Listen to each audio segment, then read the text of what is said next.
रूप पाहता लोचनी साजनी रूप पाहता लोचनी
माधव परबा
जिंकावा संसार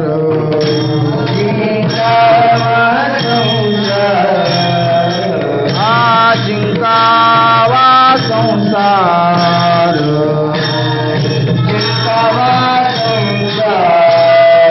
एने नावे तरीशुर एने नावे तरीशुर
जिंकावा संसार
जिंकावा संसार, जिंकावा संसार, येणे नावे तरी शूर. एर कायती बापुडी, एर कायती बापुडी, कीर अहंकाराची घोडी. पण ऐशा नावे, पण ऐशा नावे, देव धरिजे तो भावे. एर कायती बापुडी, कीर अहंकाराची घोडी. तुका म्हणे जावे, तुका म्हणे जावे, सत्कीर्तीने बरवे. एर कायती बापुडी, कीर अहंकाराची घोडी. विठ्ठल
नमामि सद्गुरुं शान्तं सच्चिदानंद विग्रहं. पूर्ण ब्रह्म परानंदमीशम् आळंदी वल्लभम्. नमो सद्गुरु तुकया ज्ञानदीपा, नमो सद्गुरु सच्चिदानंद रूपा. नमो सद्गुरु भक्त कल्याण मूर्ती, नमो सद्गुरु भास्करा पूर्ण कीर्ती. लोकाभिरामं रणरंगधीरं, राजीवनेत्रं रघुवंशनाथं. कारुण्यरूपं करुणाकरन्तं, श्रीरामचन्द्रं शरणं प्रपदे. मनोजवं मारुततुल्यवेगं, जितेन्द्रियं बुद्धिमतां वरिष्ठं. वातात्मजं वानरयूथमुख्यं, श्रीरामदूतं शरणं प्रपदे. श्रीरामदूतं शरणं प्रपद्ये. ज्ञानाबाई माझी अनाथाची माय, एका जनार्दनी पाय वंदितसे. न पाहे याती कुळाचा विचार, भक्त करुणाकर ज्ञानाबाई. सेवे लागे सेवक झालो, तुमच्या लागलो निज चरणा. अहो स्वामी तुकया देवा, यावरी न करावा वेर. श्री संताची या माथा चरणावरी.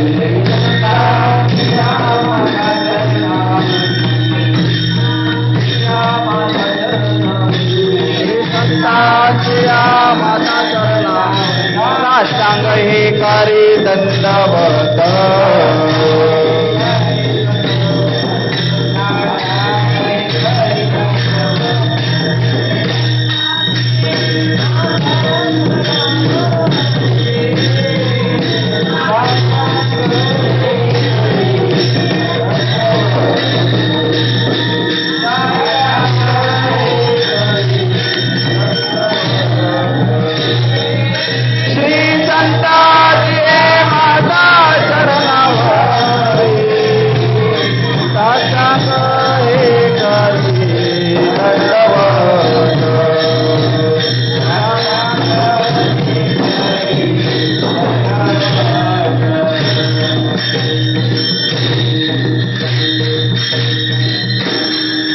संतांचे माथा चरणावरी साष्टांग हे करी दंडवत.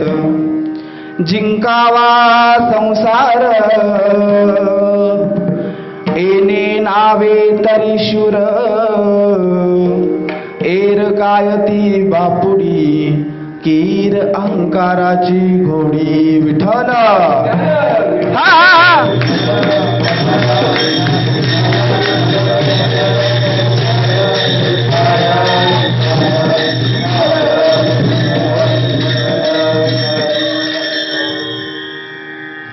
सेवेला घेतलेला अभंग महाराष्ट्र भूषण अलौकिक कल्पना भास्कर वाणी सम्राट देहूचे सुप्रसिद्ध साधू जगतवंद्य जगद्गुरु श्रीमंत श्री संत तुकाराम महाराज यांचा आहे. आणि प्राप्त अभंगात तुकोबराय या जगतामध्ये शूर कोण, त्या शूराची व्याख्या आजच्या अभंगामध्ये प्रतिपादन करतात. विठ्ठल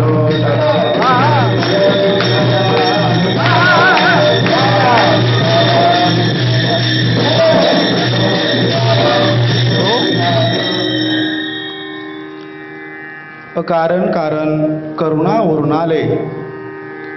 जगदाधीश श्री पंढरीश भगवान परमात्मा, ज्ञानियांचे राजे, योग्यांची माऊली, साधकांचे मायबाप, अनाथांची माय, सकल संत कंठभूषण अखंड समाधिधन भगवान श्री ज्ञानोबाराय, वैराग्य सिंधू जगतवंद्य जगद्गुरु श्रीमंत श्री तुकोबाराय. त्याचबरोबर गुरुनाम गुरु स्वानंद सुखनिवासी सद्गुरु जोग महाराज यांच्या परम कृपाशीर्वादाने श्री ज्ञानाई गुरुकुलामध्ये संपन्न होत असलेला हा कीर्तन महोत्सव आणि या महोत्सवातली आजची ही हरी कीर्तन सेवा श्री गुरूंच्या आज्ञेवरून मज सारख्या एका पामराकडं आलेली आहे. विठ्ठल विठ्ठल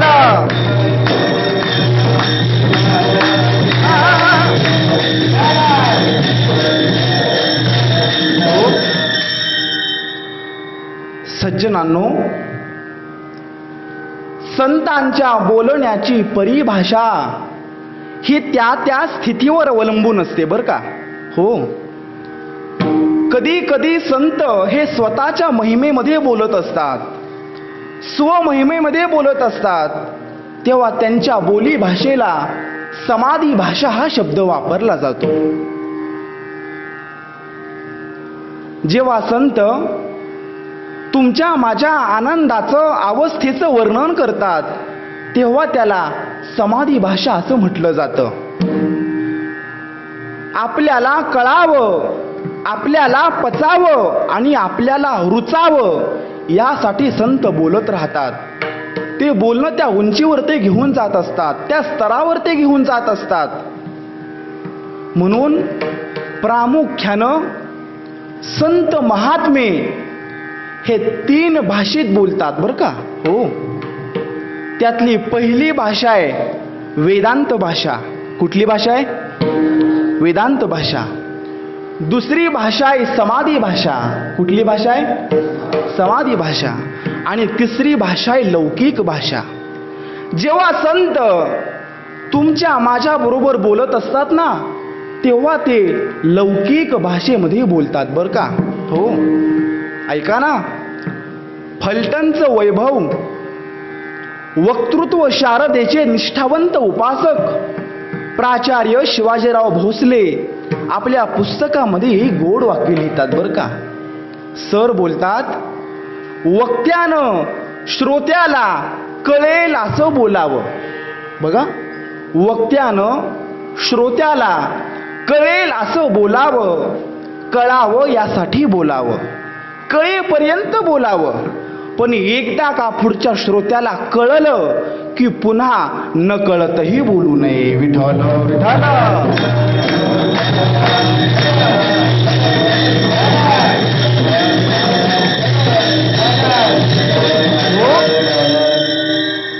मायबाप आपल्या बोलण्यानं पुढच्याच्या अंतःकरणातील हृदयस्थ देवता जागृत झाली पाहिजे, इतकं मनुष्यानं सुंदर बोललं पाहिजे बरं का. हो, आजचा अभंग हा लौकिक भाषेमधला अभंग आहे. कुठल्या भाषेमधला अभंग आहे? लौकिक भाषेमधला अभंग आहे. तुकोबरायच्या संसाराच्या क्षेत्रामध्ये असणाऱ्या सामान्य व्यक्तीच्या स्तरावरती जाऊन आजच्या अभंगामध्ये त्याच्याशी संवाद साधण्याचा प्रयत्न करतायत, त्याच्याशी बोलण्याचा प्रयत्न करतायत. या स्त्री वर्गामध्ये एक वाक्य खूप फेमस आहे बरं का. हो, फेमस आहे म्हणण्यापेक्षा त्यांच्या वाक्याला काहीच अर्थ नाही. काय नाही? अर्थ नाही. वाक्याला अर्थ नाही, पण त्या वाक्याचा अर्थ त्यांच्या समोरच्या गोंडस चिमुरड्या गोजीरवाण्या लेकराला कळल्याशिवाय राहणार नाही. हो अहो, त्या वाक्याचा काना, मात्रा, वेलांटी, आकार, उकार आपल्याला कधीच कळणार नाही. मी तर तुम्हाला सांगेल, ते वाक्य आपल्याला कधी लिहिता सुद्धा येणार नाही. ऐका ना, एका घरामध्ये एक पाळण्यामध्ये छोटंसं बाळ रडायला लागलो आणि बाळ रडायला लागल्यानंतर त्या बाळाचे वडील बाळाच्या रडण्याचा आवाज त्यांच्या कानावरती पडतो. बाळाचे वडील बाळाजवळ येतात. बाळाचे वडील कॉलेजमध्ये प्रिन्सिपल असतात बरं का. हो, प्राचार्य असतात. तर्कशास्त्र नावाचा विषय शिकवत असतात. ते बाळाचे वडील त्या पाळण्यातल्या रडणाऱ्या आपल्या बाळाला हातात उचलून घेतात आणि त्याच्याशी गोड गोड बोलू लागतात. आता महाराज, बऱ्याच बाळांसोबत गोड गोड बोललं तरी ते बाळ काय ऐकत नाही तो, कारण त्यांच्या स्वभावात दोष असतो. कितीही गोड गोड बोला पण ते बाळ काय ऐकायला तयार नसतात. अगदी तसंच त्या वडिलांना त्या बाळाला शांत करण्याचा खूप प्रयत्न केला, पण ते बाळ काय रडायचं थांबेना. बाळाच्या रडण्याचा आवाज घराच्या पाठीमागे भांडी घासणाऱ्या त्याच्या आईच्या कानावरती पडला बरं का. बाळाचा आवाज आईच्या कानावर पडता क्षणी ती माता माऊली हातातलं काम सोडते. भांडी घासायचं सोडून ती माऊली पटकन घरात येते, पदराला हात पुसते, पाळण्यातल्या बाळाला उचलून घेते, त्याचे 2 गोड पापे घेते. हो, त्याला कडेवरती बसवते आणि एक वाक्य म्हणते, आडगुल मडगुल सोन्याचं कडगुल. काय म्हणते हो? आडगुल मडगुल सोन्याचं कडगुल. कोण सांगेल बरं याचा अर्थ? कोण सांगेल याचा अर्थ? हा हो, अर्थ काहीच नाही, पण ते बाळ रडायचं थांबतं ना. अगदी तसंच कधी कधी संत हे आपल्या स्तरावर येऊन बोलण्याचा प्रयत्न करतात, पण ते आपल्या कधी लक्षात येत नाही. विठ्ठल विठ्ठल.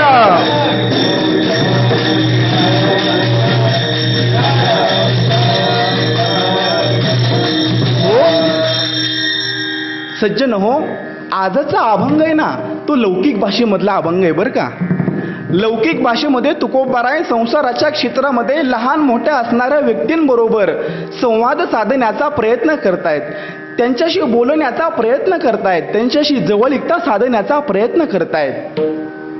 एक अतिमहत्वाचं वाक्य मी आपल्या समोर मांडेन आणि मी माझ्या प्रस्तावनेकडे वळेल बरं का. द्या लक्ष माझ्याकडे बारकाव्यानं. मनुष्यानं स्वतःला मोठं जरूर मानावं बरं का. माणसानं स्वतःला मोठं जरूर मानावं. आता जगात कोण मोठा नाही हो, जगात जो तो मोठाच आहे. आता कुणी छोटा राहिला नाही, किंबहुना आता कुणी छोटं म्हणून घ्यायला तयार सुद्धा नाहीये. जगात कुणी छोटा राहिला नाही, सगळे मोठे झालेत. पण ऐका, कुणाचं मोठेपण हे घरात, कुणाचं मोठेपण कुटुंबात, कुणाचं मोठेपण हे गल्लीत, कुणाचं मोठेपण चौकात तर कुणाचं मोठेपण वार्डात, कुणाचं मोठेपण गावात तर कुणाचं मोठेपण तालुक्यात, कुणाचं मोठेपण जिल्ह्यात तर कुणाचं मोठेपण महाराष्ट्रात, अवघ्या विश्वात. पण मायबाप या मोठ्या असणाऱ्या मंडळीनं संतांच्या पुढं आल्यानंतर छोटं बनायला शिकलं पाहिजे हो. आणि मोठी मंडळी ना संत महात्म्यांच्या पुढं आल्यानंतर सुद्धा आपल्या मोठेपणाच्या अहंकाराची पताका खाली ठेवायला तयार नसतील तर त्यांचं जीवन हे वारा आल्यासारखं एखाद्या पालापाचोळ्याप्रमाणे कधी एका कुठल्या कोपऱ्यात जाऊन बसतं हे त्यांना कळत नाही. विठ्ठल विठ्ठल.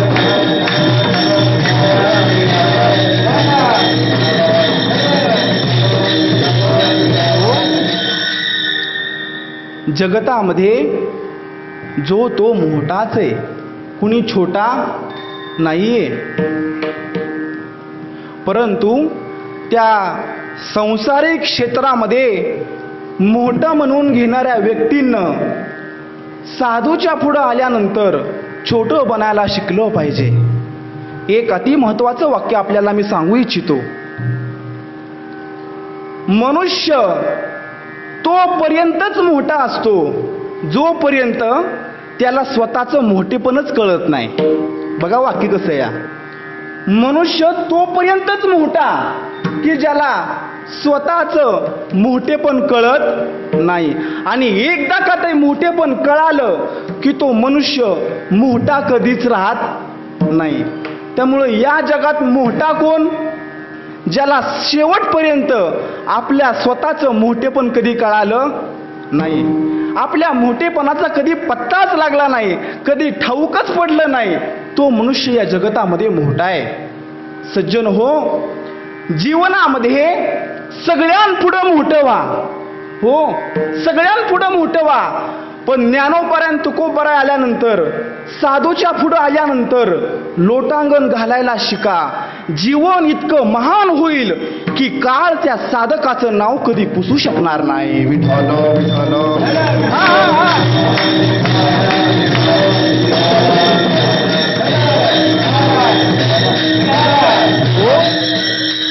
अहो, आपली नेहमीचीच गोटी ना, जगात कोण मोठा? ज्याच्या खिशात भरपूर नोटा, ज्याचा व्यापार चालतो खोटा आणि ज्याच्या पैशात येत नाही कधीच तोटा, त्याला आपण म्हणतो मोठा. परंतु एक संसारिक मनुष्य तुकोबारायांकडे गेला आणि तुकोबारायांना म्हणू लागला, का हो तुकोबाराय, अहो तुमचंच गुणगान होतंय, लोक तुम्हालाच नाव असतायत, लोक तुमचंच नामस्मरण करतायत, तुमचीच आठवण काढतायत, आम्ही काय कमी का? अहो तुकाराम महाराज, प्रचंड मोठी शेती आहे गावाकडं, मोठा बंगला आहे, बंगल्याच्या पुढं स्कॉर्पिओ सारख्या 4-5 गाड्या उभ्या आहेत. समाजामध्ये आम्हाला किंमत आहे, समाजामध्ये आम्हाला प्रतिष्ठा आहे, समाजामध्ये आम्हाला मान आहे, सन्मान आहे, आम्ही काय कमी का तुकोबर आहे? या विषयाच्या निमित्तानं अजून एक चिंतन मी आपल्या समोर आवर्जून मांडू इच्छितो. द्या लक्ष माझ्याकडे बारकाव्यानं सगळ्यांना. गेल्या 5.5-6 वर्षापूर्वी आपल्या एसटी महामंडळानं एक अभियान राबवलं बरं का. आणि त्या अभियानामध्ये 2 वाक्य प्रकाशित करण्यात आले. किती वाक्य सार्थक? 2 वाक्य प्रकाशित करण्यात आले. प्रवासी एसटीचे वाढावेत, एसटीची लोकसंख्या वाढावी या हेतूनं त्या सरकारनं हे अभियान राबवलं. आणि त्या अभियानामध्ये 2 वाक्य प्रकाशित करण्यात आली. ऐका. निकस आणि भकस झालेल्या समाजाला जर सकस करायचं असेल तर त्यांच्यावरती संत विचाराचा फोकस पाडणं ही खूप गरजेची गोष्ट आहे. त्यांच्यावरती सप्ताहाचा फोकस पाडणं ही खूप गरजेची गोष्ट आहे. ऐका. निकस आणि भकस झालेला समाज जर आपल्याला अध्यात्माच्या आणि परमार्थाच्या मार्गावरती आणायचा असेल ना, तर त्यांच्या हृदयाजवळ संत विचार पोहोचवणं ही अत्यंत महत्त्वाची गोष्ट आहे. मला जी वाक्य सांगायची ती पुढे आहेत. त्या अभियानामध्ये 2 वाक्य प्रकाशित करण्यात आली. त्यातलं पहिलं वाक्य या प्रवासी सुरक्षित एसटीच्या कुशीत. बरं का. काय वाक्य पहिलं? प्रवासी सुरक्षित एसटीच्या कुशीत. आणि दुसरं वाक्य या बाळ सुरक्षित आईच्या कुशीत. आणि जरासं ॲडव्हान्स मध्ये वाक्य ऐका. गाव सुरक्षित सप्ताहाच्या कुशीत. विठ्ठल विठ्ठल.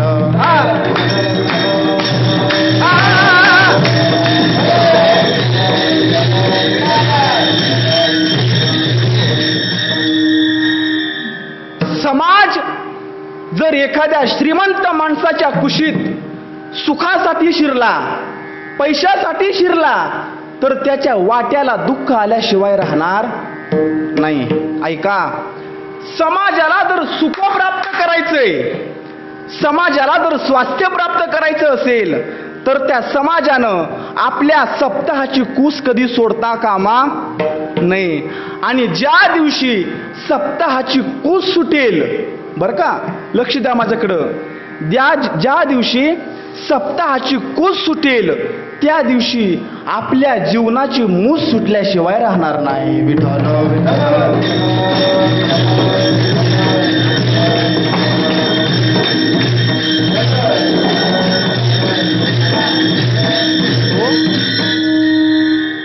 सज्जन हो, संसाराचं आणि परमार्थाचं चिंतनही मला आपल्या समोर मांडायचंय. कशाला म्हणतात संसार हो? कशाला म्हणतात परमार्थ? ऐका. संसारामध्ये कर्म करावं लागतं. काय करावं लागतं? कर्म करावं लागतं. आणि परमार्थामध्ये श्रद्धा ठेवावी लागते. संसारामध्ये कर्माला महत्त्व द्यावं आणि परमार्थामध्ये श्रद्धा ठेवावी. ऐका पुढं.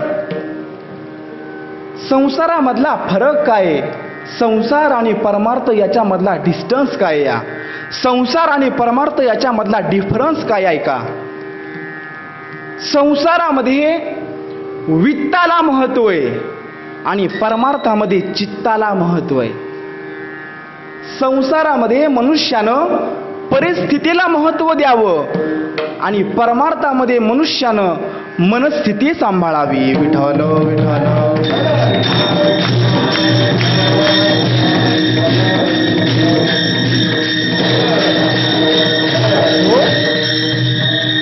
आता परिस्थितीचा आणि मनस्थितीचा काय बदल आहे? ऐका. एक श्रीमंत मनुष्य, हो फार श्रीमंत, घरामध्ये आला ना तर घराच्या हॉलमध्ये एसी असायचा. काय असायचा? एसी असायचा. हो. बेडरूम मध्ये गेला, बेडरूम मध्ये एसी. हो. किचन रूम मध्ये गेला, किचन मध्ये एसी. जिथं जाईल तिथं घरात एसी. एवढंच नाही तर तुझ्या ऑफिसला जायचं ना, त्या ऑफिसच्या केबिन मध्ये सुद्धा एसी. एकदा ऑफिसवरून घरी निघताना त्यानं आपल्या बायकोला फोन केला. काय केला? फोन केला आणि फोन करून सांगितलं, अगं 10:15 पर्यंत मी घरी पोचतोय, मला भूक लागलीये, स्वयंपाक तयार ठेव. दिली ऑर्डर बर का घरी. इकडं पत्नीनं सगळा स्वयंपाक तयार केला. 10:15 तर घरी आला, फ्रेश झाला आणि फ्रेश झाल्यानंतर बायकोनं ताट वाढलं. ताट केल्यानंतर जेवण्याकरता बसला. 2-3 घास खाल्ले आणि तिसऱ्याच घासाला भातात खडा लागला. काय लागला? आणि नेमकी बायको पुढं बसली होती बर का. आता भातात खडा लागल्यानंतर पुढं बसलेल्या बायकोला तो काय काय म्हटला असेल हे मी ते तुम्हाला सांगायची गरज नाही. काम काम करावं, राब राब राबावं, तरी सुद्धा 2 वेळचं जेवण मिळत नाही, जगून करायचं तरी काय? नको ते बोलला, वाटेल ते बोलला. आणि बाबा भरल्या ताटावरून उठला, हात धुतला आणि जाऊन एसीच्या बेडरूम मध्ये झोपला. तरी सुद्धा झोप लागली नाही. बायकोने विनंती केली, अहो चला ना जेवायला. पण अहोंनी काय ऐकलं नाही. पुन्हा आठवड्यानंतर माऊलींचा पालखी सोहळा निघाला बर का. हो, निघाला वारीला. जेजुरीत आला. वाल्हे, नीरा, लोणंद, तरडगाव, फलटण, बरड, नातेपुत्यात पोहोचला. एवढा मोठा टप्पा चाललेला आहे, ऊन वारा झेललेला आहे, खूप थकलेला आहे. मुक्काम ठरला नातेपुतेत. उशीर झाला पोहोचायला. दिंडीचे ट्रकही उशिरा पोहोचले. म्हणून त्या दिंडी चालकानं लवकरात लवकर होणारा स्वयंपाक म्हणजे बेसन आणि भात केला. काय केला? बेसन आणि भात केला. आता महाराज या बेसनाला पण बरीच नाव आहेत बर का, एक नाव नाही, विष्णू सहस्त्रनाम नाही का. बेसन ऐका किती नाव आहेत. बेसन, पिठलं, झुंका, आळा आणि कराड भागात चटका. देऊ का चटका? काय या चटका, बरीच नाव आहेत. कसं तरी अहो बेसन गरगटलं, भात वाढला, ताट वाढलं, वदनी कवळ झालं आणि जेवायला सुरुवात करणार तेवढ्यामध्ये सोसाट्याचा वारा आला आणि त्या वाऱ्याबरोबर सगळी माती आणि रेती त्या भातात कालवली. हो, तरी सुद्धा गडी पोटभर जेवला. ताटात अन्नाचा एक कणही शिल्लक ठेवला नाही. पोटभर जेवला. जेवण झालं, माग सरकला, अंग टाकलं आणि जसं त्या वारकऱ्यानं रात्री 11ला अंग टाकलं तशी त्या वारकऱ्याला पहाटे 5ला जाग आली. माझा मुद्दा संपला, माझा विषय संपलाय का? घरी असताना त्याला एसीच्या बेडरूम मध्ये झोप लागायची नाही का? कारण घरी त्यानं परिस्थिती पाहिली आणि वारीत त्यानं मनस्थिती सांभाळली. विठ्ठल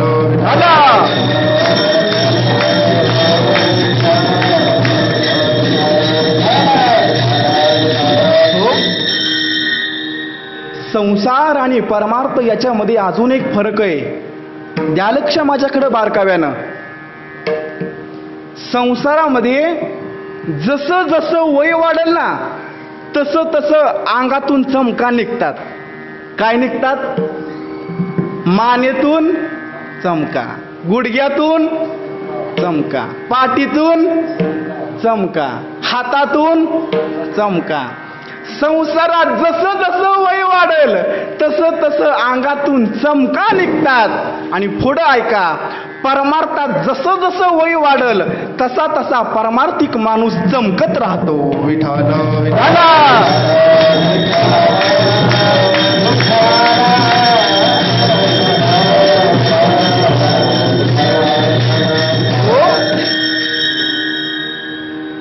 कशाला म्हणायचं संसार.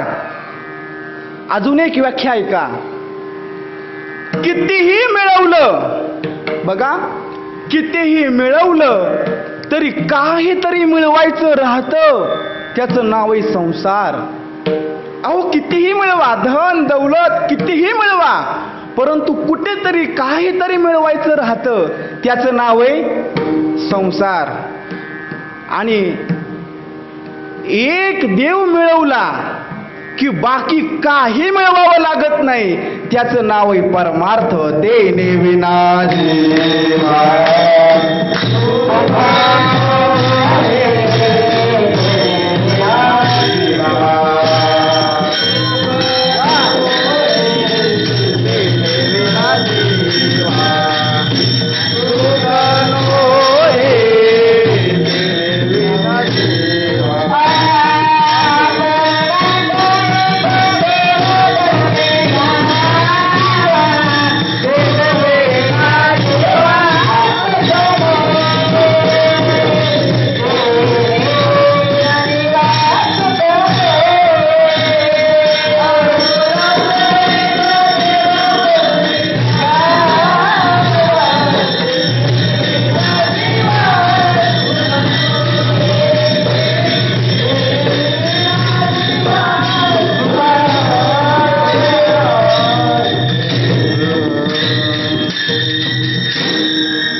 आपुला तो एक देव करून घ्यावा, तेने विना जीवा सुख नोहे.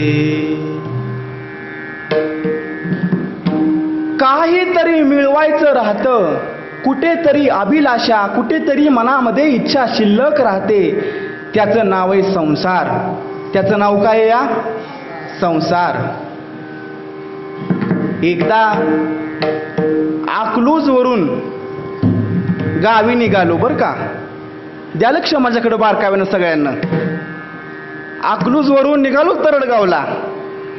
सकाळी निघालो इथून आणि जात असताना माळशिरस पर्यंत माझ्या गाडीच्या पुढं आणि मागं एकही गाडी नव्हती. बघा, सकाळी निघालो अकलूज वरून आणि माळशिरसला जाईपर्यंत माझ्या गाडीच्या पुढं आणि मागं एकही गाडी नाही. संपूर्ण रस्ता रिकामा, एकही वाहन नाही. बरं वाटलं हो जरासं, आपल्या मागं पुढं कुणी नाहीये. बरं वाटलं मला. पण माळशिरसच्या चौकात गेल्यानंतर एक दुसरीच गाडी 50-60च्या स्पीडनं भरकन माझ्या पुढं निघून गेली. त्या गाडीचं नाव आहे पल्सर. गाडीचं नाव काय प्रज्योत? पल्सर. आणि त्या पल्सरच्या पाठीमागच्या नंबर प्लेटवरती माझं लक्ष गेलं आणि त्या नंबर प्लेटवर एक वाक्य लिहिलं होतं बरं का. ते वाक्य असं या, मेरा भारत महान. बरं वाटलं वाचून बरं का, मेरा भारत महान. जरासं पुढं गेलो, त्या पल्सरला मी मागं टाकलं बरं का. आणि पल्सरला मागं टाकल्यानंतर एक दुसरीच गाडी 60-65च्या स्पीडनं माझ्या पुढं निघून गेली. त्या गाडीचं नाव आहे युनिकॉर्न. गाडीचं नाव काय आहे? युनिकॉर्न बरं का. आणि त्या युनिकॉर्नच्या पाठीमागच्या नंबर प्लेटवरती एक वाक्य लिहिलं होतं. ते वाक्य असे, आई बाबांचा आशीर्वाद. बरं वाटलं वाचून मला. जरासं पुढं गेलो सदाशिवनगरला आणि सदाशिवनगरला पोहोचल्यानंतर त्या मी युनिकॉर्नला मागं टाकलं बरं का. आणि युनिकॉर्नला मागं टाकल्यानंतर एक तिसरीच गाडी माझ्या मागनं येऊन पुढं गेली हो. त्या गाडीचं नाव इर्टिका. गाडीचं नाव काय या? इर्टिका गाडी हो. आणि त्या इर्टिकाच्या पाठीमागच्या नंबर प्लेटवरती एक वाक्य लिहिलं होतं. ते वाक्य असं या, पहा पण प्रेमाने. कसं पहा? प्रेमानं पहा. एकमेकांना जरासं प्रेम द्या, एकमेकांकडे जरासं प्रेमानं पहा. एकमेकांना जरासं प्रेम दिलं ना तर मनातले दोष आणि मनातले द्वेष हे कुठल्या कुठं निघून जातात. विठ्ठल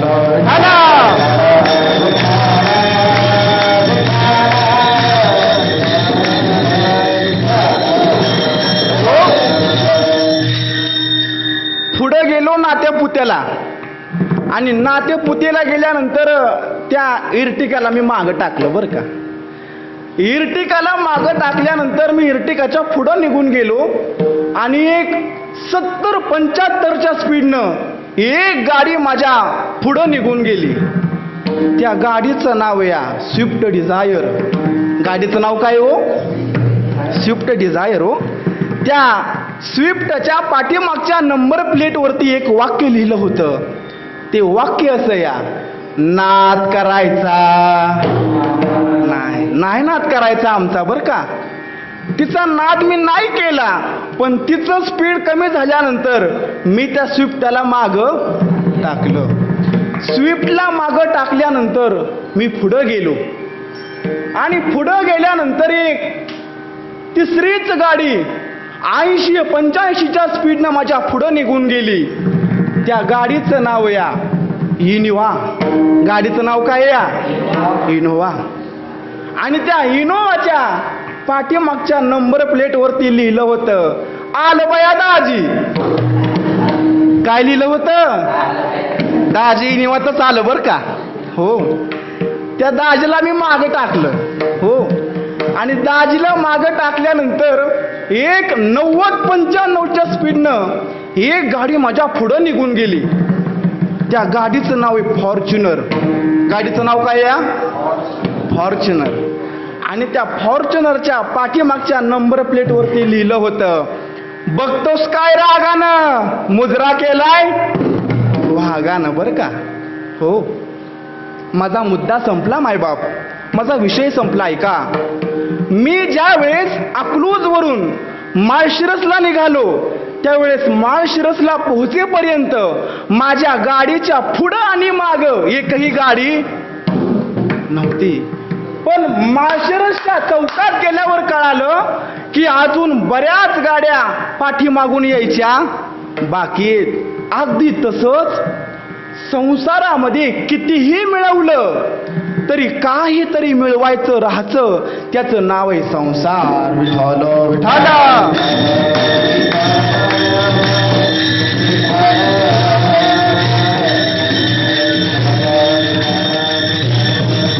हो, एक संसारिक मनुष्य तुकोबरायांकडे गेला आणि तुकोबरायांकडे गेल्यानंतर तो मनुष्य संसाराच्या बडाया मारू लागला. हो, तुकोबराय म्हणाले, अरे तुम्ही संसारामध्ये कितीही मोठे असा, पण आमच्या दृष्टीनं तुम्ही मोठे नाहीये. एक अति महत्वाची 3 वाक्य विचारतो बरं का. ऐका, आंबा पिकलेला चांगला की पिकवलेला चांगला? पिकलेला चांगला. अगदी बरोबर उत्तर आहे बरं का. मुलगा शाळेत गेलेला चांगला की पाठवलेला चांगला? वा, अगदी बरोबर उत्तर आहे, गेलेला चांगला. कीर्तनाला आलेलं चांगलं की पाठवलेलं चांगलं? हा, आलेलं चांगलं. आता पुढचा प्रश्न आहे का शेवटचा, संसार करणारा चांगला की संसार जिंकणारा चांगला? वा, अगदी बरोबर उत्तर, संसार जिंकणारा चांगला. पण तुकोबरायांना एकाने विचारलं, तुकोबराय, अहो संसाराच्या क्षेत्रामध्ये खूप मोठी मोठी माणसं आहेत. तुकोबराय म्हणाले, तुम्ही संसाराच्या क्षेत्रात कितीही मोठे असा, पण आमच्या दृष्टीनं कोण मोठा? अभंगाचं पहिलं चरण.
जिंकावा संसार येणे नावे तरी शूर.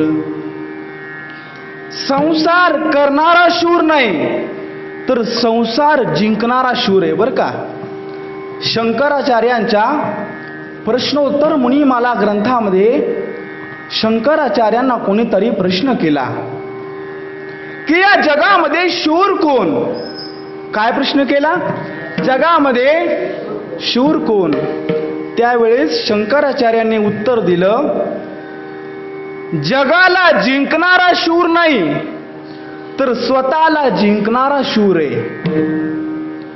एक वेळ युद्ध करून जगाला जिंकता येईल पण मनावरती शूरत्व प्रस्थापित करणं अवघड आहे. इथं आलेल्या प्रत्येकाला युद्ध करावं लागतं. लहानापासून मोठ्यापर्यंत सगळ्यांना युद्ध करावं लागतं. आता युद्ध करावं लागतं म्हणजे हातात तलवार आणि शस्त्र म्हणजेच युद्ध नव्हे. ज्या वेळेस एखादं मूल जन्माला येतं ना त्यावेळेस त्या मुलाला डॉक्टर काचेत ठेवतात. कुठं ठेवतात? काचेमध्ये ठेवतात. तेव्हा ते काचेमधलं बाळ एका एका श्वासासाठी युद्ध करत असतं. तेच बाळ हळूहळू मोठं होतं आणि मोठं झाल्यानंतर त्या बाळाच्या घरात युद्ध लागतं आईबाबांचं. कुणाचं? मुलाला इंग्लिश मिडियमला टाकायचं की मराठी मिडियमला टाकायचं. ते बाळ 10वी पास होतं आणि 10वी पास झाल्यानंतर घरामध्ये युद्ध लागतं बाप लेकाचं. कशासाठी? की पुढं सायन्सला जायचं, कॉमर्सला जायचं की आर्टला जायचं. ग्रॅज्युएशन कंप्लीट होतं आणि ग्रॅज्युएशन कंप्लीट झाल्यानंतर त्या मुलाला जॉबसाठी युद्ध करावं लागतं आणि जॉब मिळाल्यानंतर ऑफिसमध्ये जायला 2 मिनिट उशीर झाला तर त्या ऑफिसच्या मॅनेजर बरोबर सुद्धा युद्ध करावं लागतं आणि ऑफिसमधून घरी यायला 2 मिनिटं उशीर झाला तर घरच्या बॉस बरोबर सुद्धा युद्ध करावं लागतं बरं का. हो, एक अति महत्वाचं वाक्य मी आपल्या समोर नमूद करू इच्छितो, ऐका. संसार हा मेथीच्या भाजीसारखा आहे. मेथीच्या भाजीसारखा. कुठल्या भाजीसारखा आहे? मेथीच्या भाजीसारखा आहे. संसारात मिळणारी सुख ही मेथीच्या भाजीसारखी आहेत आणि परमार्थ हा वडाच्या झाडासारखा आहे. कुठल्या झाडासारखा? संसारात मिळणारी सुख ही मेथीच्या भाजीसारखी आहेत आणि परमार्थात मिळणारी सुख ही वडाच्या झाडासारखी आहे.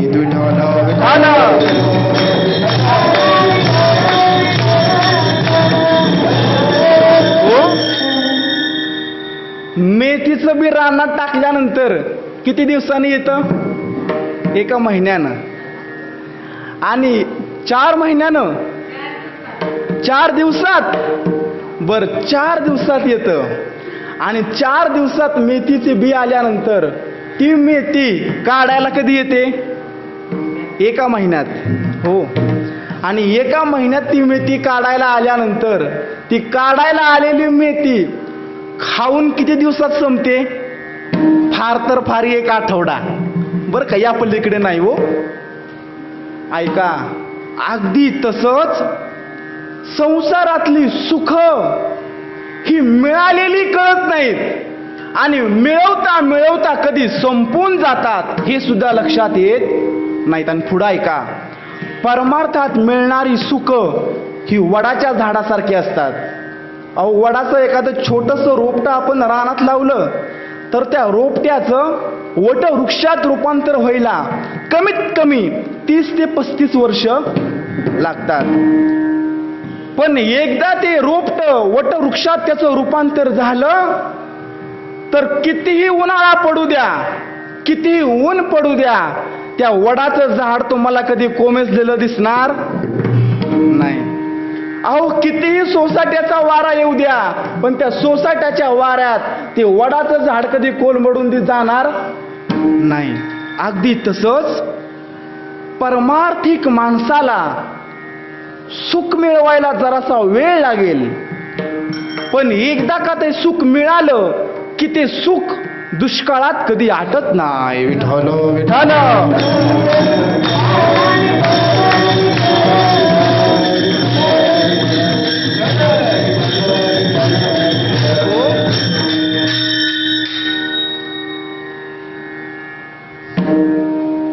संसार आणि परमार्थ हे करण्याकरता अंगामध्ये मानसिक आणि बौद्धिक बळाची गरज लागते बरं का. हो, मी तुम्हाला विचारतो, तुम्ही गुगल गाय पाहिली का? गुगल गाय, हो, किती लहान गुगल गाय. बरं आहे का, असा कोणता प्राणी की त्या प्राण्याला कान नाही? कान. बरोबर, अगदी बरोबर उत्तर बरं का. साप, सापाला कान नाही. पुढचा प्रश्न आहे का, असा कोणता प्राणी आहे की त्या प्राण्याला स्तन नाहीये? कासव. अगदी बरोबर उत्तर. ऐका पुढं, असा कोणता प्राणी आहे की त्या प्राण्याला हाडं नाहीत? अहो आत्ताच सांगितलं ना, गोगल गाय. गोगल गायला हाडं नाहीत. आणि पुढं ऐका, असा कोणता प्राणी आहे की त्या प्राण्याला डोकं नाही? कोण म्हणलं? माणूस. माणसाला डोकं नाही होय? अहो डोकं नाही हे सांगण्यासाठी सुद्धा काय लागते? डोकं लागते बर का. अहो डोकं नाही त्या प्राण्याचं नाव आहे खेकडा. काय नाव आहे? खेकडा. माझा विषय खेकड्याजवळ नाहीये, माझा विषय गोगलगाय जवळ आहे. ऐका, गावात कुत्री वाढली तर रोग होईल, गावामध्ये गाढवं वाढली तर रोग होईल, गावामध्ये डुकरं वाढली तर रोग होईल, पण गावात गोगलगायची संख्या वाढली म्हणून कधी रोग झालेला नाही. कधी ऐकलाय का? नाही, आणि होणारही नाही. परंतु दुर्दैव या समाजाचं की समाज त्या गोगलगायला चिरडल्याशिवाय राहत नाही. विठ्ठल विठ्ठल.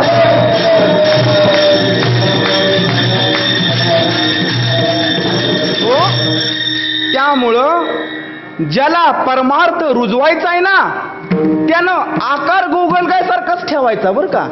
फक्त जरासा स्वभावात बदल करायचा. आता स्वभावात बदल करायचं म्हणजे काय करायचं? असा एक प्राणी या की त्या प्राण्याच्या डोक्यावर नांग या, विंचू. स्वभाव जरासा विंचवासारखा ठेवायचा बरं का. विंचू दिसला की कुठलाच माणूस विंचवाच्या नादाला लागत नाही. विंचू म्हणतो नाद करायचा पण माझा नाही. विंचू दिसला की माणसं दूरवरून निघून जातात, आणि गोगलगाय दिसली की माणसं तिला चिरडून पुढे जातात. उत्तर एकच या, त्या गोगलगायच्या अंगात शक्ती नाही आणि त्या विंचवाकडे शक्ती या. विठ्ठल.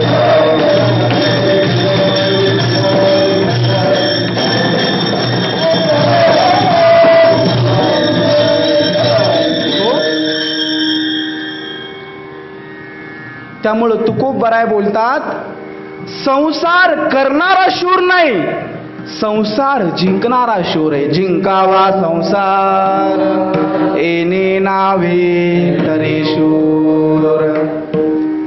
एक नवरा आपल्या बायकोच्या पुढे लय वीराच्या गप्पा मारायचा. मी वीर आहे, मी शूर आहे, मी अमुक आहे, मी तमुक आहे, मी तलवार चालवतो, मी दानपट्टा खेळतो. एक नवरा आपल्या बायकोच्या पुढं लय वीराच्या गप्पा मारायचा बर का. बायको म्हणाली, अहो जसं लग्न झालंय तसं हेच ऐकते या. तुम्ही किती वीर आहे, तुम्ही किती शूर आहे हे मला माहिती आहे, पण या जगाला माहित नाही. नवरा म्हणाला, अगं तू माझ्या शौर्यावर संशय घेतेस, बायको म्हणाली, एवढं तर राग येतोय ना, मग जावा रणांगणात आणि या कर्तबगारी गाजवून. वैकुंठवासी गुरुवर्य विठ्ठल बाबा घुले म्हणायचे की पूर्वीच्या काळी राजपुतांच्या स्त्रिया आपला पतिराज रणांगणामध्ये युद्ध करायला गेल्यानंतर आणि युद्ध करून माघारी आल्यानंतर ज्या पतीच्या छातीवर वार असेल ना त्यालाच त्या ओवाळायच्या. ज्याच्या पाठीवर वार आहे त्याला त्या स्त्रिया ओवाळायच्या नाहीत. पाठीवर वार का लागला? माघारी पळून येताना. त्यामुळे ज्यांच्या छातीवर वार आहे त्यांना त्या स्त्रिया ओवाळल्याशिवाय राहायच्या नाहीत. तो किचन रूम मध्ये कर्तबगारी गाजवणारा मनुष्य रागारागानं गेला रणांगणात, हातात तलवार घेतली आणि गेल्यानंतर त्या मनुष्यानं एका माणसाचे हात तोडले, पाय तोडले आणि ते हात आणि पाय दोन्ही हातात घेऊन संध्याकाळी घरी आला. एका हातात तोडलेले पाय आहेत आणि एका हातात तोडलेले हात आहेत. आला घरी घेऊन आणि बायकोच्या फोटो टाकले. बायको तडकन उभी राहिली आणि बायको म्हणाली, अहो मी तुम्हाला सामान्य समजत होते, तुम्ही सामान्य नाही, तुम्ही शूर आहात, तुम्ही वीर आहात. पण अहो माझा एक प्रश्न आहे, मला एक कळा नाही, तुम्ही हात आणले, पाय आणले, पण मुंडकं कुठं आहे? मुंडकं. मनुष्य म्हणाला, अगं तिथं जायच्या आतच कोणतरी तोडून नेलं होतं. म्हणजे हा सामान्य शूर आहे बर का. पण संसारात शूर लागतो, तो शूर कोण आहे? जिंकावा संसार येणे नावे तरी शूर. तुकोबरायांना विचारलं, तुकोबराय ज्याच्याकडं शौर्य नाही तो कोण या? अभंगाचं दुसरं चरण.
कीर अहंकाराची घोडी.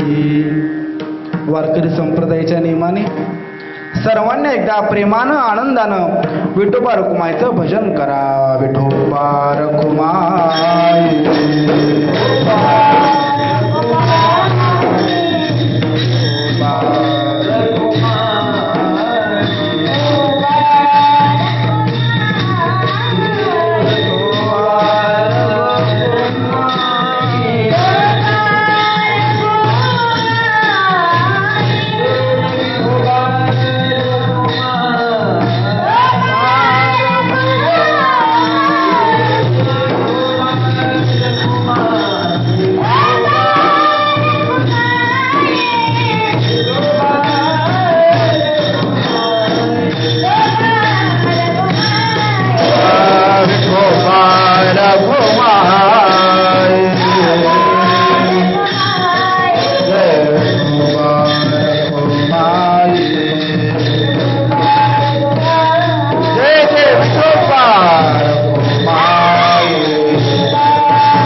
जिंकावा संसार येणे नावे तरी शूर. एर काय ती बापुडी कीर अहंकाराची घोडी. त्यांच्यावरती अहंकार वसलेला आहे. त्यांना अहंकारानं घोडं केलंय. अहंकार म्हणतोय तसाच तो घोडा पुढं चालतोय बरं का. आणि तो बापुडा जीवया, बापुडा जीवया. पण खरा शूर कोण? तुकोबरानं त्याचं उत्तर अभंगाच्या तृतीय चरणात दिलं.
पणैशा नावे देव धरिजे तो भावे.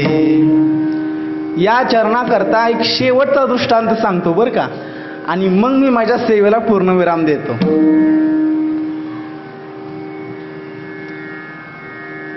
रामायण हे आपल्या जीवनाला योग्य आणि यथार्थ मार्गदर्शन करतं. मला सांगायचंय काय, देव धरिजे तो भावे, हे मला सांगायचंय. रामायणातील मूल्य चिरंत नाहीत. वाल्मिकी रामायणामध्ये वर्णन आलं. एक शेवटचा दृष्टांत ऐका. रामरायांचं जीवन इतकं आदर्श जीवन आहे ना, पण एवढ्या आदर्श जीवनात सुद्धा तुम्हाला रामरायांच्या जीवनात सुख कुठं सापडणार नाही. रामरायांच्या जीवनामध्ये आपल्याला सुख शोधूनही सापडणार नाही, पण त्यांच्या नामानं मात्र आपण सुखी होतो. ही त्यांच्या नामाची क्रांती आहे. कौसल्या, सुमित्रा आणि कैकेयी या तिघींचे डोहाळे विचारणा करता ज्या वेळेस वशिष्ठांच्या आदेशावरून दशरथ राजा गेले ना, त्यावेळेस त्या दशरथ राजाला कैकेयीनं सांगितलं की मोठ्याला वनवासाला पाठवायचं आणि माझ्या मुलाला राज्य द्यायचं. काय म्हणली कैकेयी? मोठ्या मुलाला वनवासाला पाठवायचं आणि माझ्या मुलाला राज्य द्यायचं. खरं तर या गोष्टीकडे जरासं अध्यात्माच्या नजरेनं बघू नका, जरासं सामाजिक दृष्टीने बघा. कधी कधी देवतांची चरित्र ही सामाजिक दृष्टीने तपासायची असतात. ऐका, ज्ञानोबरायांसारखा संत आपल्याला या विश्वाच्या पाठीवर शोधून सापडणार नाही. मी मोकळ्या अहंकाराने बोलत नाही, तर ऐका, ज्ञानोबरायांचं जीवन म्हणजे या अवघ्या विश्वाला मिळालेली अमृत संजीवनी आहे. पण तेच ज्ञानोबराय ते 16 वर्षाचं लेकरू आईच्या प्रेमाला पारकं झालं. म्हणून मोठे भाऊच त्यांची आई आणि वडील झाले. ज्ञानोबरायांना आईच्या मायेची ऊब कधी मिळाली नाही.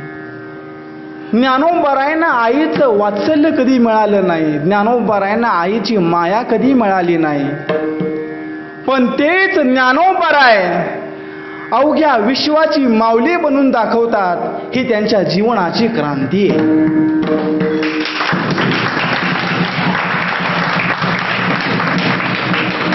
ज्ञानोबरायांना आईचं प्रेम कधी मिळालं नाही. आई काय असते हे ज्ञानोबरायांना कळालं नाही. आईची माया मिळाली नाही. पण तेच ज्ञानोबराय तुमच्या माझ्या जीवनामध्ये आईची भूमिका वटवतात. म्हणूनच ज्ञानाबाई माझी अनाथाची माय, ज्ञानाबाई माझी अनाथाची माय.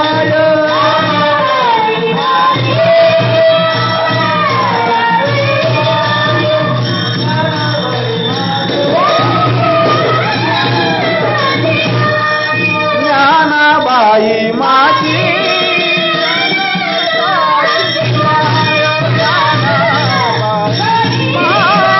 अनाथाची माय.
ज्ञानाबाई माझी अनाथाची माय, एका जनार्दनी पाय वंदितसे. अहो रामरायांचा राज्याभिषेक होणार, पण त्याच कालावधीमध्ये रामरायांना वनवासाला जावं लागलं. आणि जात असताना वनवासाला एकटे गेले नाहीत, तर अत्यंत कोमल आणि सुंदर अंगकांती असलेल्या सीतामय्याला सुद्धा वनवासाला जावं लागलं. एवढंच नाही, तर रामरायांच्या जीवनाचा कीर्तिरूपी पताका,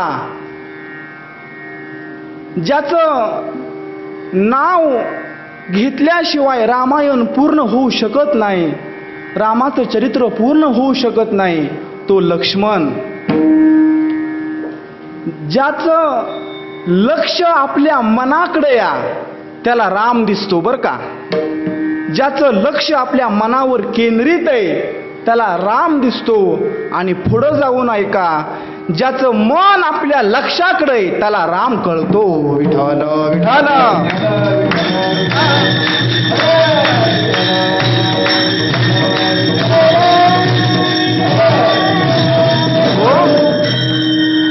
रामायणामध्ये प्रभू रामचंद्र राजगादीवर जाणार, पण तीच पावलं आई वडिलांच्या इच्छेखातर वनवासाला जायला निघाली. हो,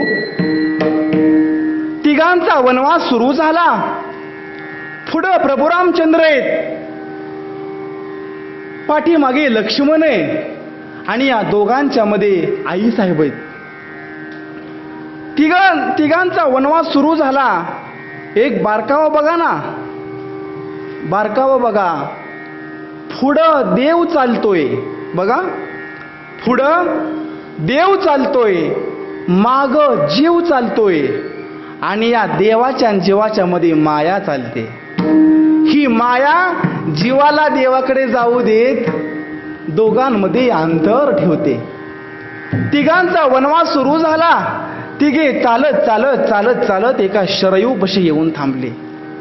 आणि शरयू जवळ आल्यानंतर रामरायाने विचार केला, मी पोहून पहिल्या तीराला जाऊ शकतो, लक्ष्मणही पोहून जाईल, पण सीतेचं कसं?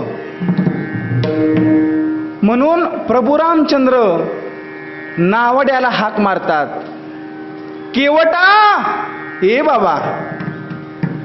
प्रभू रामचंद्राच्या एका हाकेवरती केवट तिथं हजर होतो.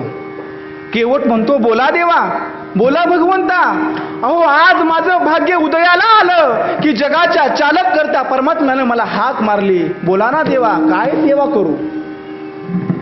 प्रभू रामचंद्र म्हणाले, अरे केवटा, आम्हाला पहिलं तीराला जायचंय, आम्हाला तुझ्या नावेत बसून पहिलं तीराला पोहोचव. केवट म्हणाला, देवा मी तयार या, पण माझी अट या. काय या? भक्ताच्या पण अटी असतात बर का. केवट म्हणाला, देवा माझी एक अट आहे. प्रभू म्हणाले, अरे काय अट आहे तुझी? केवट म्हणाला, देवा मी असं ऐकून या, तुमचे पाय एका दगडाला लागले तर त्या दगडाची बाई झाली. काय झाली? बाई झाली. अहो देवा, माझं अगोदरच एक लग्न झालं या, आणि तुम्ही जर माझ्या नावेत बसला आणि माझ्या नावेची बाई झाली तर? देवा, दोन दोन बायका सांभाळता सांभाळता माझी फजिती होण्याची शक्यता आहे, मी नाकी नऊ येईल बरं का देवा. त्यामुळं देवा, तुमची इच्छा असो वा नसो, मला तुमचे चरण कमल प्रक्षाळू द्या, मला तुमच्या चरणाची सेवा करू द्या, मला तुमचे चरण जलानं धुवू द्या. केवट पळत पळत घरी गेला. बायकोला हाक मारली, अगं काटवट घेऊन ये बघू. दोघेही नवरा बायको काटवट घेऊन नदी किनारी आले. काटवटीमध्ये पाणी ओतलं आणि रामरायांना त्या काटवटीमध्ये उभं केलं. दोघे नवरा बायको अत्यंत आनंदानं आणि मनोभावे देवाच्या चरणाची सेवा करतायत. आणि चरण धुवून झाल्यानंतर त्या केवटानं त्या काटवटीतलं तीर्थ स्वतः घेतलं आणि आपल्या पत्नीला दिलं आणि म्हणाला, देवा चला आता बसा नावेत, जाऊ पहिलं तीराला. नावेत बसवलं आणि नावेत बसवल्यानंतर तो नावेचा प्रवास नदीतून सुरू झाला. प्रवास सुरू झाल्यानंतर त्या केवटानं काय करावं, नाव पलीकडच्या काठावर पोचली रे पोचली की पुन्हा ती नाव फिरवावी आणि पुन्हा अलीकडच्या काठावर आणावी. पुन्हा अलीकडच्या काठावरून नाव पलीकडे न्यावी. पुन्हा नाव ती पहिल्या तीराला पोचली रे पोचली की पुन्हा ती नाव माघारी आणावी आणि पुन्हा अलीकडच्या काठावरून पलीकडच्या काठावरती न्यावे. असं 4-5 वेळा झालं बरं का. प्रभू रामचंद्र म्हणाले, अरे केवटा काय चाललंय बाबा तुझं, उरक ना, जायचंय आम्हाला पहिलं तीराला. केवट म्हणाला, देवा एवढा राग बरा नव्ह. अहो देवा, तुम्ही जसं आम्हाला 84 लक्ष योनीतून फिरवता आणि एवढं कुठं फिरल्यानंतर आम्हाला हा मानवदेह प्राप्त झालेला आहे आणि तुम्हाला मी नावेत 4-5 वेळा फिरवलो तर एवढा राग, देवा एवढा राग बरा नव्ह. हो बरं हरकत नाही देवा, एकदा एक शेवटची बार फिरवतो. पहिल्या तीराला पोहोचवलं आणि पहिल्या तीराला पोहोचवल्यानंतर तिघेही नावेतून खाली उतरले. प्रभू रामचंद्र म्हणाले, केवटा दक्षिणा काय झाली बाबा. केवट म्हणाला, देवा अहो नको दक्षिणा, अहो तुमच्या सेवा करण्याचं भाग्य माझ्या वाट्याला आलं, याच्यापेक्षा माझ्या आयुष्यात सौभाग्याची दुसरी गोष्ट काय असू शकते. देवा नको दक्षिणा. आई साहेबांना हातातली अंगठी काढली आणि ती अंगठी केवटाच्या हातावर टेकवली. पण केवटानं अंगठी स्वीकारली, अंगठी माघारी केली. लक्ष्मण जरासा चिडला. लक्ष्मण म्हणजे शेषाचा अवतार आहे बरं का. लक्ष्मण म्हणाला, अरे केवटा, अरे नावाड्या, घे ना अंगठी, तुला कोण देते एवढी महागायची अंगठी, घे अंगठी. पण तरी सुद्धा केवटानं अंगठी घेतली नाही. मग प्रभू रामचंद्र म्हणाले, केवटा तुला पाहिजे तरी काय बाबा. त्यावेळेस केवटानं सांगितलं, देवा मी ज्या ज्या वेळेस या संसाराच्या जाळ्यामध्ये अडकेल, मी ज्या ज्या वेळेस या भवसागरामध्ये बुडून जाईल, त्या वेळेस मला तारून न्या, मला दुसरं काय नको. मला काय सांगायचंय, देव धरिजे तो भावे पण ऐशा नावे, देव धरिजे तो भावे तुका मने जावे, सत्कीर्तीने बरवे, एर काय ती बापुडी, कीर अहंकाराची घोडी. ज्ञानेश्वर माऊली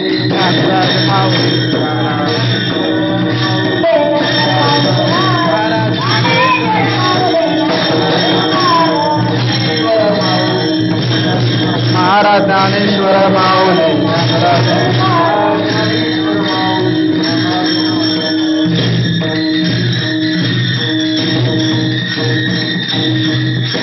झालेली चिंतन सेवा, वाङ्मयीन सेवा श्री मर्यादा पुरुषोत्तम रामरायांच्या, भक्तराज हनुमंतरायांच्या आदी करून सकळ संत मानवी आईच्या चरणावरती समर्पित करतो. झालेली कीर्तन सेवा श्री गुरूंच्या चरणावर समर्पित करतो. सर्व माझ्या गुरुकुलातील गुरुबंधूंना धन्यवाद देतो आणि माझ्या या वाढलेल्या रटाळ चिंतनाला या ठिकाणी पूर्णविराम देतो. तुकाराम तुकाराम.